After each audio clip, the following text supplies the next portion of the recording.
I would request the panelists, Dr. Swami and Dr.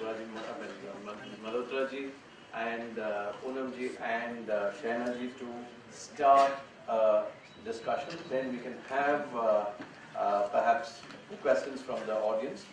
Sir, Dr. Swami, would you like to engage with Mr. Malhotra and we can start? I know him too well. No, we don't know him too well, so it'd be good to. I've said what I have to say. There's no question. There are mics which are going to be passed to the audience. So could you just raise your hands? There are volunteers here who will be passing you the mic. Dr. Swami, I'm Advocate Shweyas Rao. I'm a practicing lawyer in Bombay High Court with expertise in criminal and constitutional law. First of all, I am extremely delighted by your august presence. I'd like to give you credit for valiantly fighting emergency. Secondly, opposing LTT tooth and nail, putting your life at risk. Thirdly, I give you credit 2 days back for procuring the correspondence between Chidambaram and Raja.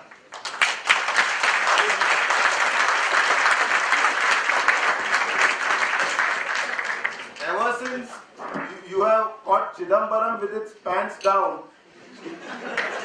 he's been silent, and there is a saying: being silent in the face of wrong is no different from being a conspirator, and truth should be loudly confronted from rooftops. Shreyas, please ask the questions because a lot of people here. Please ask. Dr. Swami, please ask your questions. India has a hostile neighborhood.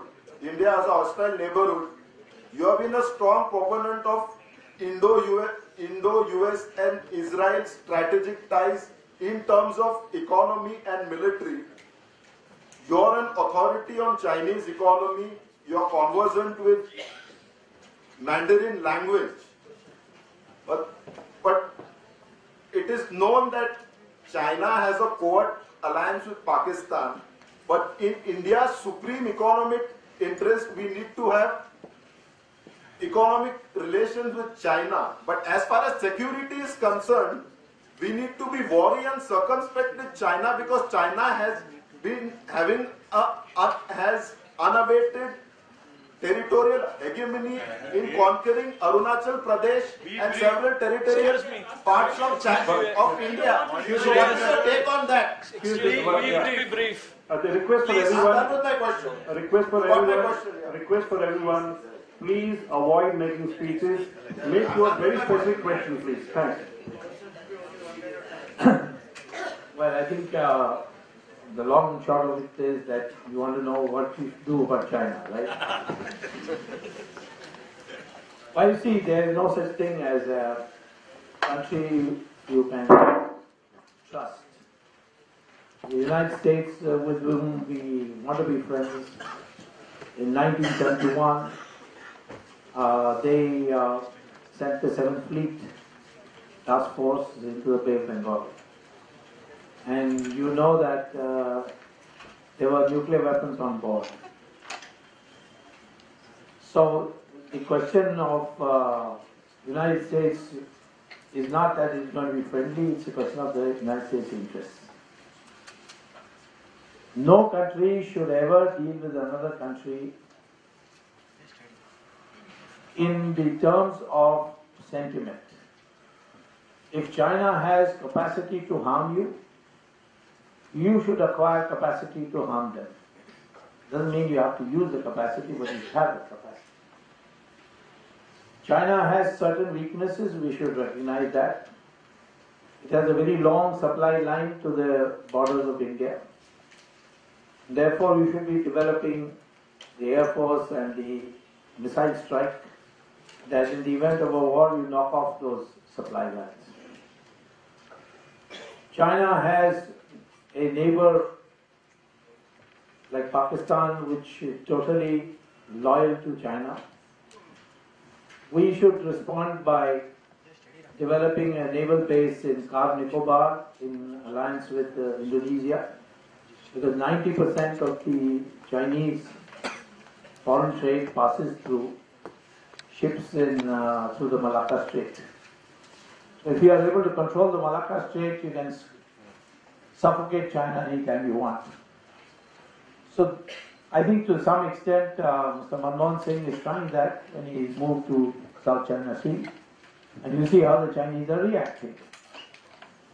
So that's the way to deal with it. The foolishness was of Jawaharlal Nehru was to abandon your defense preparations because you thought the Chinese are your brothers. And when the Chinese turned around, you were defenseless. So this is the way, even with the United States, we have to look at the United States' interests. We cannot become another Australia or Japan. We have to be an equal partner with the United States, so we may have disagreements with them, we may have agreements with them. But there are some common objectives, such as in terrorism. That's why I say Israel, India and China should, Israel, India and the United States should bond together as strategic allies as far as terrorism is concerned, which is the number one point. So, should we try to befriend China? Yes. But not with our eyes closed. Not by wearing our heart on the sleeve, but with full preparation that the event of a war, we should be able to give China a reply. But if it's possible to have give and take to China, then we must engage in that without sacrificing our basic national interests.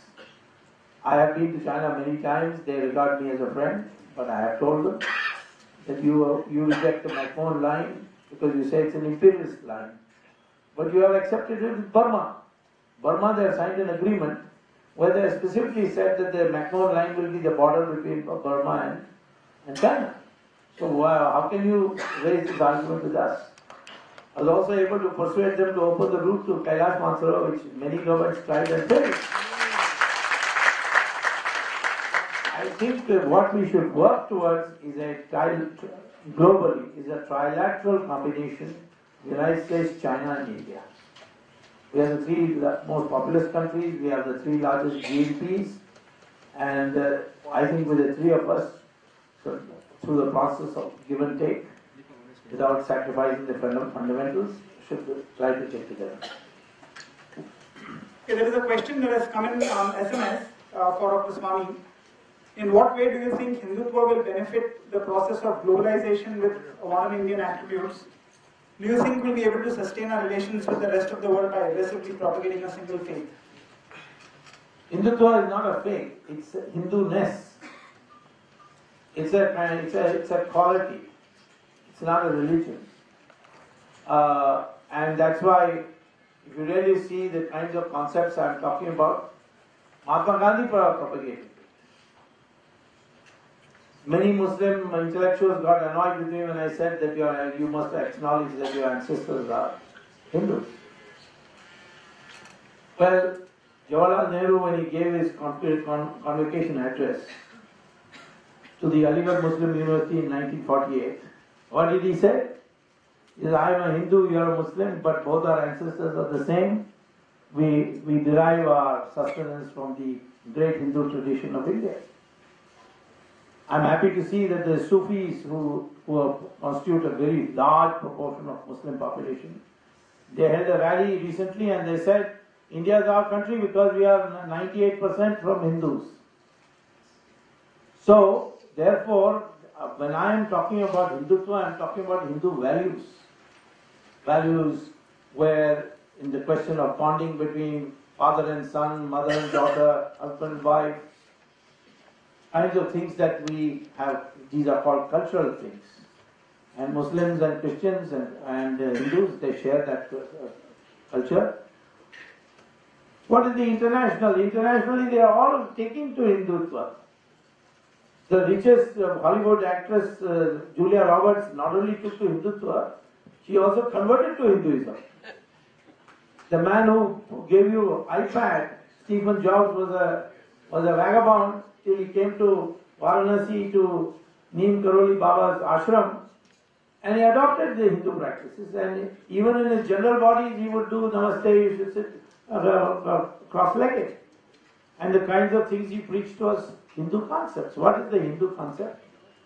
The Hindu concept is that you only have freedom of action, but the reward of your action will come to you, but in what form, where, you can't say. You may do very good work and get a very good job, but a very bad wife. Or you may get a very bad job and a very good wife. That kind of balancing will take place. And I'm not a gender oriented comment, I'll say the same thing for women also. So, I think we must understand, that's why the Supreme Court said in 1996, Hindutva is not against the Constitution of India. And that's how Manoj Joshi escaped, yes. So, we need not be defensive. This Hindutva is being accepted all over the world today. Even on globalization, there's a book, I forget the name of the author, just come out, I saw it, you can Google it. Ancient Hindu Values for Globalization. So, Vasudeva Kutumbakam, Aham Nija Paraveti, Gadana Lagu Chetasam, Udara Charitanam Achu, Cha, Vasudeva Kutumbakam. That means, don't think of this as mine and this is yours and all these petty things, Lagu Chetasam. Think of the whole world as belonging to you. That means the perspective that we have, and I am not at all defensive about Hindutva. I don't think any Muslim and Christian should be defensive about Hindutva. Take a question from the audience. Who's got the mic? Good morning. So it's an honor to be in your presence. So you started off by saying, so India through the ages was plundered and people coming in. So you look at today's India. So you have one part which opens up for markets, you have factories setting up shop here, everyone wanted to come to India, and the second one ma'am spoke about, the agricultural side. So do you see a potential imbalance between these two Indias? Would you acknowledge it, and how do you see it shaping up in the near future? No, I don't see any. We can modernize our agriculture, for which we need an industrial base. But I think we don't have to produce everything like the Soviet model wanted us to do. We should go by the normal laws of economics. There are many things we can do which, for instance, if you want to knock out China, I'll give you one easy formula. The entire Chinese economic growth has been propelled by exports to Europe and the United States. And how do these exports, how are they created? I mean, these goods for exports. Semi-processed goods from East Asia go to China, and there they value added. Take this Lenovo. Lenovo is not a Chinese laptop. It's actually a Taiwan laptop. But the Chinese add value to it. And then they export it. So China has a deficit of trade with East Asia, and a surplus of trade with Europe and the United States. Ask these East Asian countries, you divert that from India. We have got a cheaper labor force. We have got a court system. Our intellectual property rights are better. All that, but the East Asian countries will say, you've got terrible infrastructure. That is why we can't come. There's hassle everywhere. There's octroi. Then they are, maybe in the center you've got economic reform, but in the states you're still living in the past. And if you want to buy land, you have a problem. If you want an electricity connection, you have a problem. So once you get out of that, you can finish China in no time. You can get that traffic diverted. China will be nowhere. The economy will be in a state of collapse. So therefore, I think we need to balance that, but we have a huge advantage which even the Chinese don't have.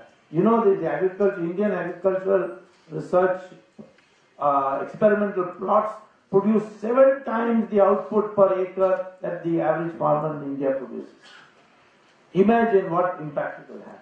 If you grow 3 crops a year, you will get triple the production. And we grow only in 25% of our land, we grow more than 1 crop.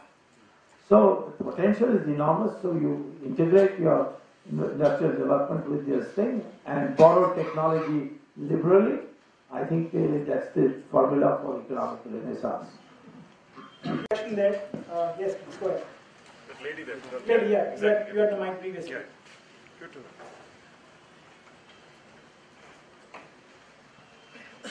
Good morning, sir. I'm Swati Sharma and I'm working with the IT multinational company as a consultant.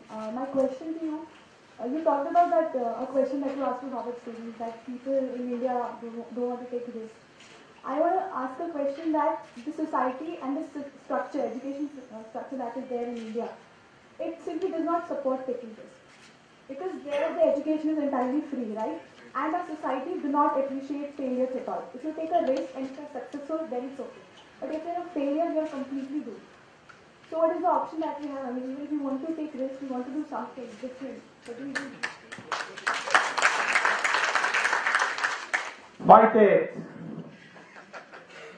Take risk and see the rewards and set an example for others. There's no use complaining. These are all inherited years and years of foreign rule that we have come to this state where people are more keen on protecting what they have than risk losing whatever little they have. That's a mental state. It doesn't work. Any country in the world which has prospered is because the people took risks. So you take risk, try to explain to your parents, but they don't listen. Do what you have to do. So I don't think that this is a Indian concept. Indians have always been of questioning mind. They've always done what they wanted to do. People have tried to. There's no concept of blasphemy in Hinduism, and that's because you gave the mind complete freedom to explore what you wanted to do.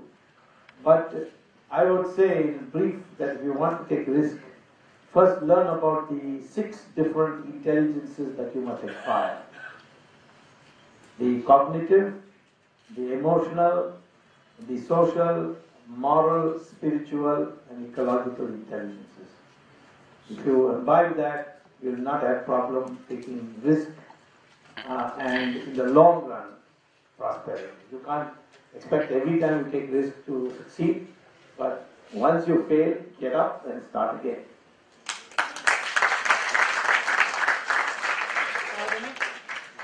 Next question is on SMS from Jairam, and this is Poonam could perhaps answer this.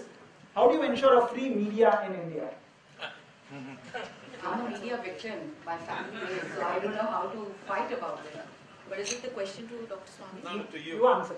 You are the right person, I guess. Yeah. Actually, media, what I have seen before and after my father, has been an amusing issue for me. Maybe somewhere we go around. Media trial I have seen media trial, how it goes, how to fight it, but you can't fight it, sir. Somehow there should be some kind of a control to be working on. Media has helped with 2G spectrum, but it has not helped me with my own issues. Yes, media is, still I feel it's not like in England where media is coming out as paparazzi and living inside your life or inside your houses. But yes, it's a very important, grave situation.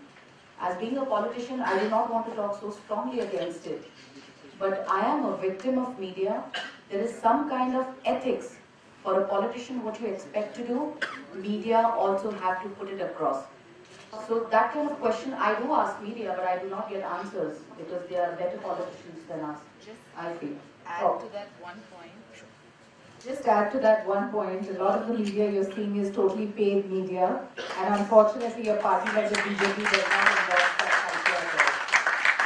I want to ask a question on that. Would you as a party go strongly against campaign against this paid news? Because we have seen one example. Absolutely, we've been doing that throughout, but we are the biggest sufferers. Disqualification on paid news. So will you take it up and fight on that? We have not supported paid news at all, and we are the biggest sufferers in that sense. We all know about the Congress's allegiance to a lot of channels, their hold on a lot of electronic media, print media, etc. But having said that, I think that one needs to realize that you have to have the support of the media also. So even if it's a perception versus reality case, where the reality is reported, that's good enough. The next question, I'll take it from SMS which has come. This is for Dr. Swami. There are two questions actually. It is being said that you were the one to introduce Dr. Manmohan Singh during 1991 as a finance minister. So what has changed from 91? Is this an accusation or a compliment? So what has changed from 1991 to 2011? Do you think it was your mistake to introduce him? And the second question, by when will TC, I assume that's Chidambaram, be arrested and what implications will it have? Well, as far as Manmohan Singh is concerned, I've known him for a very, very long time. He maybe 42 years. We were professors together at one stage. He was, of course, senior to me, he's older to me too. But in 1990, I became a minister. And very first day, I began the process of trying to see whether a blueprint for economic reform can be made ready. I was benefited by the fact that India was in an economic crisis, terrible economic crisis. So, plus the Soviet Union had begun to crumble, so the influence of the Soviet Union was very low. And third is Mr. Chandrasekhar became Prime Minister because I played a role with Rajiv Gandhi to make him. So I had a lot of free hand to do many things because of the Prime Minister relationship I had. So when our government came, the first thing I did is look around for Manmohan Singh because he had been in the civil service, he knew economics well, he was a scholar, he was an honest man. And I found that he had migrated to Switzerland. He was living in Geneva as part of something called South-South Commission. We got him to the Prime Minister's office, phoned him and brought him back. And he became economic advisor to the government of India, which meant largely dealing with me. And of course he wanted Montek Singh to be made my Commerce Secretary, so I made him my Commerce Secretary. So the three of us interacted and prepared a blueprint. And we got it through the cabinet, but the moment it passed through cabinet, there was a quarrel between Rajiv Gandhi and Chandrasekhar. The government fell, and elections came. Narasimha Rao came. Narasimha Rao were also great friends.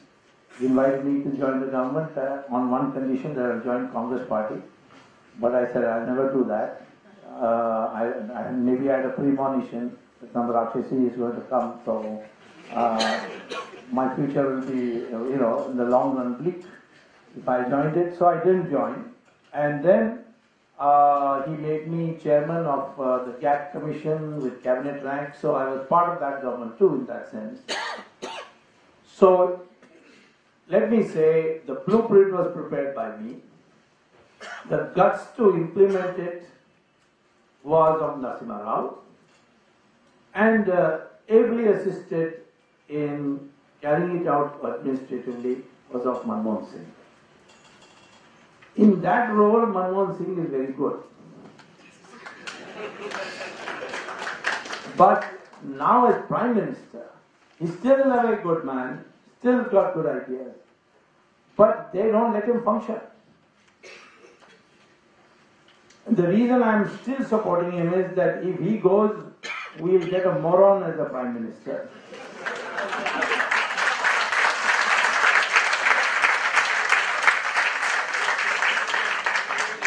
Even if he's a young chap, but still he's a moron. And therefore, if the whole UPA can be kicked out, that's fine. With that, Manmohan Singh can go. Manmohan Singh is in the same position as Bhishmacharya was in Mahabharata when he watched Draupadi being stripped, and he said, "Main vivashu, I am under constraint." And in the end, that is what Krishna told Arjuna. When Arjuna was hesitating, he told him that when a man hesitates, when a great moral question arises, then that person doesn't deserve to live in the war situation. And let elections come, we will target Manmohan Singh, but till that time, please don't disturb him, because what you will get will be much worse than what he is. question to you. The second question. I find near unanimity in Delhi that you should go to jail as quickly as possible.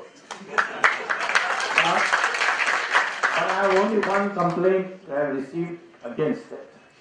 And that is from the jail superintendent of TRJ, who told my friend that please tell Swami, first he sends Raja, then Kanimori, then I hear that Maran is coming, then after that Chidambaram. My Bawarchi is getting very agitated. They are all asking for masala dosa and idli. And he doesn't know how to make it.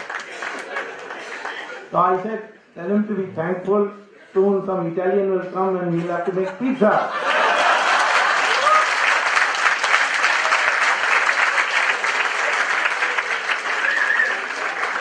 There are 3 offences. Offence number 1, that this license, the spectrum license was given at 2001 prices. That was a joint decision between Raja and Chidambaram because 2003, when your dad was telecom minister, it was decided that this subject will be, this will be decided by 2 ministers, not by the cabinet. Finance minister and telecom minister. So the entire blame was put on Raja for fixing this price. But I found out from documents, which had been hidden by Mr. Chidambaram, but I know how to get documents out. I found that there were 4 meetings where Mr. Chidambaram very clearly comes out as the senior partner, telling Mr. Raja what he should do. So on that price fixing, he is as guilty as Raja. Number 2, then they permitted 2 companies which are purely real estate companies, didn't have a single tower or any telecom equipment, Swan and Unitech, to sell out after getting the license. To sell this license de facto at 8 times the price they paid the government of India. I mean, he paid a huge amount of money. There was a legal problem of lock-in period, and Mr. Chidambaram explained to Raja that don't allow them to sell the company, but let them issue enough new equity that they will get control of the company. And so by a roundabout route, it amounted to the same thing, and therefore Swan's license became Etisalat's, and Unitech's license became Telenor's. Third is that when Shivraj Patil was Home Minister, he had sent a big report to Chidambaram as Finance Minister that Etisalat and Telenor should not be allowed any business in India. Why? Because Etisalat is a front for Pakistan and ISI, and its man in India, who's in Bombay, was in Bombay, now of course he's a resident of Tihar, but he was in Bombay, Shahid Balwaz, is a right-hand man of Dawood Ibrahim. This is one objection. Second objection, that Telenor buys equipment from Chinese People's Army, and that can also be used for cyber warfare. In a war between India and China, they can put virus into our defense electronics and laptops. So they were blacklisted. But Mr. Chidambaram ignored it and told Raja, you can go ahead. So on the first, I have got independent documentation. On the third, I've got independent documentation.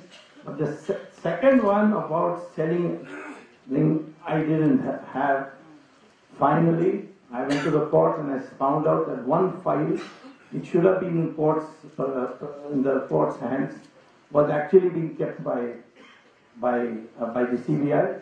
So for the first time in independent history, a private citizen was empowered by the court to receive a secret file from the CBI. And now, all three offences, I have proved it. And 3rd of December, I have to move a complaint to make Chidambaram a co-accused. And after that, TR is not far away.